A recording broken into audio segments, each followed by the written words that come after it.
Montréal. Ah, Montréal. Et que dire de la ville ou son clocher? Reconnue de tous pour sa diversité culturelle et artistique, reconnue pour ses nombreuses traditions, langues et histoires, avec ses quartiers animés, ses festivals internationaux, son riche patrimoine, elle est reconnue par tous comme une métropole inclusive où cohabitent plusieurs communautés venues des 4 coins du monde. Cependant, derrière cette image vibrante et accueillante, se cachent des réalités sociales plus complexes. Parmi elles, on peut remarquer l'émergence d'un phénomène préoccupant, celui de la criminalisation disproportionnée des jeunes hommes racisés provenant de quartiers plus de l'est de Montréal. Depuis le début des années 2000, les jeunes hommes racisés provenant de secteurs de l'est de Montréal, comme moi, sont ciblés par des interventions policières, des récits médiatiques ou des préjugés sociaux qui nous associent à tort à la délinquance. Plusieurs se font traiter comme de potentiels criminels sans justification valable ou de réels soupçons. Mais avant d'avancer trop vite, il faut clarifier quelques termes. Qu'est-ce que serait un jeune homme racisé dans ce contexte? Eh bien, un jeune homme racisé serait un garçon ou un homme âgé entre 15 et 24 ans qui appartient à des groupes ethniques comme les Noirs, les Latino-Américains, les Asiatiques ou les Arabes. Ils font partie de communautés visibles et sont parfois traités injustement à cause de leurs origines ou de leur couleur de peau, comme nous allons le voir très bientôt. Des quartiers comme Montréal-Nord, Saint-Michel, Rivière-des-Prairies ou Saint-Léonard seront souvent associés à tort à la gang de rue et à la pauvreté, ce qui vient renforcer les stéréotypes négatifs envers leurs habitants. Bien sûr, on ne peut pas parler de stéréotypes négatifs, d'enjeux sociaux et de jeunes hommes racisés provenant de l'Est de Montréal sans parler de la triste histoire de Villanueva. En effet, si le nom de Villeneuve évoque de la fierté et de la joie chez les Québécois, nous rappelons que notre province est capable d'exploits marquants et d'avoir une identité artistique forte. Celui de Villanueva nous rappelle un côté plus sombre de notre société, témoignant des injustices et inégalités qui persistent dans notre ville. L'affaire de Villanueva illustre bien la criminalisation des jeunes racisés. Freddy, un jeune de 18 ans, a été abattu par un policier du SPVM dans un parc de Montréal-Nord alors qu'il ne jouait qu'au dé avec son frère et des amis. Son groupe d'amis ne représentait aucune menace pour qui que ce soit. Cet événement tragique a déclenché de grandes émeutes dans le quartier de Montréal-Nord.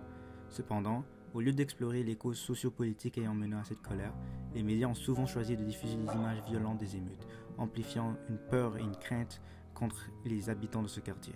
Ils ont surtout mis l'accent sur la situation socio-économique des habitants, décrivant Montréal-Nord comme un quartier défavorisé, plutôt que de se questionner sur les systèmes de discrimination et d'injustice en cause. Cette couverture a contribué à étiqueter le quartier comme un espace dangereux, renforçant les préjugés envers ses habitants, particulièrement les jeunes hommes racisés.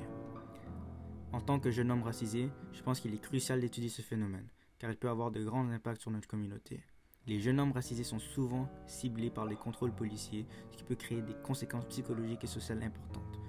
Comprendre ces mécanismes est un premier pas pour identifier des solutions, réduire les inégalités et offrir aux jeunes visés par le phénomène des opportunités plus équitables dans ce contexte de marginalisation systémique.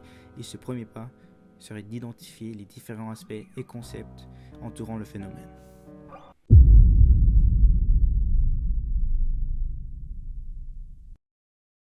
Tout d'abord, il y a le concept de panique morale, c'est-à-dire de monter en importance de peur ou de crainte envers un groupe social spécifique, souvent alimenté par des discours politiques ou médiatiques. Ce concept est au cœur du phénomène car il vient causer ou accentuer tous les autres concepts qui seront abordés dans la capsule vidéo. À Montréal, on peut trouver plusieurs exemples de panique morale. Les quartiers du nord-est de la ville se vont souvent visés par les médias en se concentrant souvent sur l'angle de la violence, la délinquance ou du crime.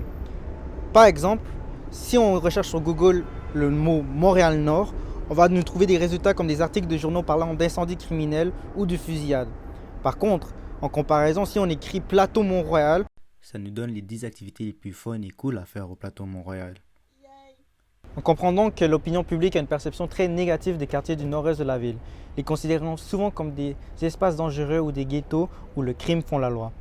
Ces mauvaises réputations ne s'appliquent pas seulement aux médias de masse, mais aussi du côté juridique et politique de la ville, puisque ces discours mènent souvent à l'application d'interventions plus sévères du SPVM, comme par exemple une augmentation de patrouillage à vélo des agents des postes de Montréal-Nord, Saint-Léonard ou Rivière-des-Prairies. Panique morale aura donc comme conséquence sociale une augmentation d'interventions policières dans des quartiers ayant une population plus nombreuse de personnes racisées, ce qui entraîne comme conséquence une augmentation de profilage racial. Le concept de profilage racial se définirait par les actions discriminatoires utilisées par une figure d'autorité contre une personne ou un groupe de personnes en se fiant sur l'origine ethnique, la religion, la langue, la nationalité, la race ou la couleur de peau, plutôt que de se fier sur un motif réel ou un soupçon raisonnable. Les personnes visées par ce profilage seraient donc victimes d'un examen ou traitement différent et injuste de la part de l'autorité. L'affaire de Villanueva est un exemple marquant de profilage racial. Comme expliqué précédemment, le jeune Hondurien aurait été abattu par un policier à Montréal-Nord en 2008 lors d'une intervention visant lui, son frère Danny et ses amis, alors qu'il jouait simplement au dé. Le policier aurait immobilisé Danny, ce qui aurait mené à que le groupe proteste et entoure l'agent sans établir de réel contact physique. En réponse, le policier a tiré 4 balles. 2 ont blessé 2 amis différents et les 2 autres ont mortellement touché Freddy. Cet événement tragique met en lumière le problème de profilage racial envers les jeunes hommes racisés des quartiers de l'Est de Montréal. Cependant, ce n'est qu'une forme parmi tant d'autres de stigmatisation sociale à laquelle ces jeunes font face, renforçant les inégalités qu'ils subissent au quotidien.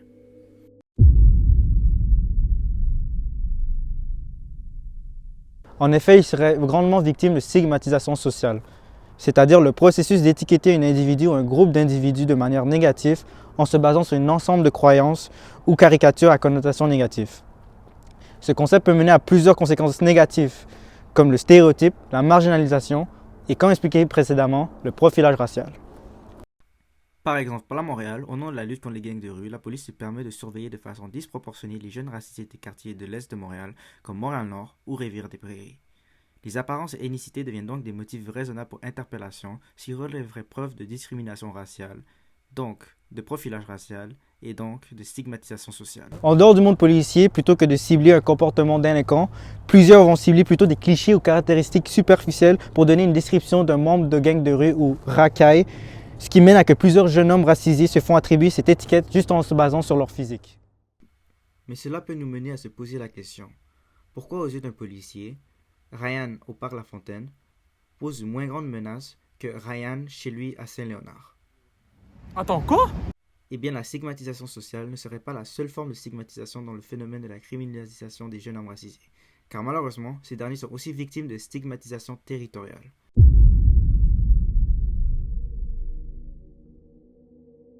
Ce concept géographique se définit par la discrimination et dévalorisation d'une personne ou d'un groupe de personnes par la réputation de leur lieu de résidence réel ou supposé. En effet, ce n'est pas juste l'ethnicité qui est importante dans l'étude de ce phénomène, mais aussi le quartier et territoire. Par exemple, le quartier de Montréal-Nord se fait souvent stéréotyper comme un quartier dangereux, fréquenté par des gangs de rue et associé à la pauvreté, jusqu'au point de posséder le surnom du Bronx montréalais. Le territoire se fait donc réduire à des stéréotypes négatifs et ses habitants à des délinquants. Cette stigmatisation territoriale renforce les dynamiques de marginalisation et limite les possibilités pour les résidents de ces quartiers, ce qui fait preuve du concept géographique de la relégation spatiale. La relégation spatiale se définit par la marginalisation et division sociale d'un territoire ou espace spécifique, souvent à l'intérieur d'une métropole, comme un quartier ou un arrondissement. Les habitants de ce territoire seraient donc victimes d'exclusion sociale à cause de leur appartenance au quartier. Dans ce phénomène, les nombreuses injustices ont pour la plupart déjà été évoquées. On peut notamment penser au profilage racial, à la stigmatisation sociale et territoriale. Les habitants ont aussi des limites géographiques. En effet, les habitants de quartiers situés au nord-est de la ville ne possèdent pas de ligne de métro. Stop. Avant que vous m'interrompiez pour me rappeler l'existence d'un projet de prolongement de la ligne bleue, permettez-moi de souligner qu'il s'agit d'un projet qui a été plusieurs fois annoncé puis abandonné, et ce, depuis bien avant la naissance de ma mère. De plus, ce n'est pas avant un long moment qu'on aura accès à ces nouvelles stations de métro, ce qui vient pénaliser les jeunes du quartier touché, notamment en raison des nombreuses constructions en cours. Par exemple, voici Ryan, un jeune homme habitant le quartier de Saint-Léonard qui va venir témoigner sur son expérience face à toutes les constructions de son quartier. Il y a beaucoup de travaux à cause des extensions de la ligne bleue sur Jean Talon et ça me limite énormément pour aller à l'école à cause de tous les détours que les bus doivent prendre pour justement contourner les travaux de construction. Donc pour revenir aux limites géographiques des quartiers dans le phénomène, Ne possèdent pas de ligne de métro et possèdent un réseau de transport très limité, ce qui limite les déplacements des habitants, se faisant presque exclure de la ville, ce qui peut les limiter à l'accès au travail et à l'accès à l'école. Ces limites géographiques seraient un exemple du concept de frontière socio-spatiale. Le concept de frontière socio-spatiale se définit par le processus de ségrégation par barrières sociales et frontières spatiales, visant une population plus ou moins homogène d'un espace défini, créant une division socio-géographique entre ceux-ci et ceux en dehors du territoire. En effet, les territoires des quartiers de l'Est sont souvent isolés géographiquement du reste de la ville, causant une division entre les habitants du quartier et ceux en dehors du quartier. Il y a aussi preuve de frontières socio-spatiales par l'observation d'architecture des infrastructures.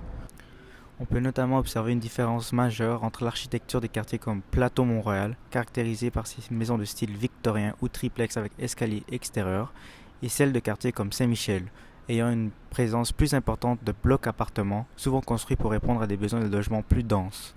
On peut constater la présence de HLM à proximité de maisons plus spacieuses, créant une division géoéconomique dans l'arrondissement. Cette division est aussi alimentée par le fait qu'il y a une plus forte concentration ethnique dans les quartiers HLM comparé aux quartiers plus aisés de l'arrondissement ayant une concentration plus italienne et québécoise. L'organisation spatiale et l'architecture des lieux reflèteraient donc les inégalités socio-économiques qu'entraînent les frontières socio-spatiales aux jeunes hommes racisés des quartiers de l'Est de Montréal.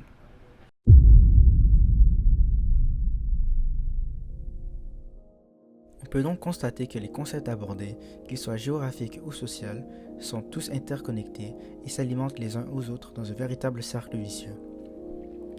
Par exemple, le concept de stigmatisation sociale pourrait nourrir la stigmatisation territoriale, qui vient elle-même renforcer le concept de frontière socio-spatiale, concept regroupé avec la relégation spatiale, qui vient ainsi augmenter le taux de profilage racial, ce qui va mener ensuite au concept de panique morale. Ces enjeux sociologiques et géographiques s'entremêlent pour créer un environnement où les jeunes racisés des quartiers de l'Est de Montréal se retrouvent marginalisés à plusieurs niveaux. Cependant, reconnaître et comprendre ces dynamiques est un premier pas essentiel vers le changement. C'est en mettant en lumière ces injustices que nous pouvons ouvrir la voie vers une société plus inclusive et plus juste. Ensemble, nous pouvons dépasser les préjugés et valoriser la diversité de nos quartiers. Nous pouvons construire un avenir où chaque jeune, peu importe son origine ou son lieu de résidence, pourra grandir et s'épanouir sans limite. C'était donc cela le but de cette vidéo, présenter ce phénomène à un public plus large pour aider à briser les perceptions négatives et injustes qu'ont les quartiers de l'Est de Montréal et ses habitants. Ensemble, nous pouvons déconstruire ces idées reçues et bâtir des ponts plutôt que des murs.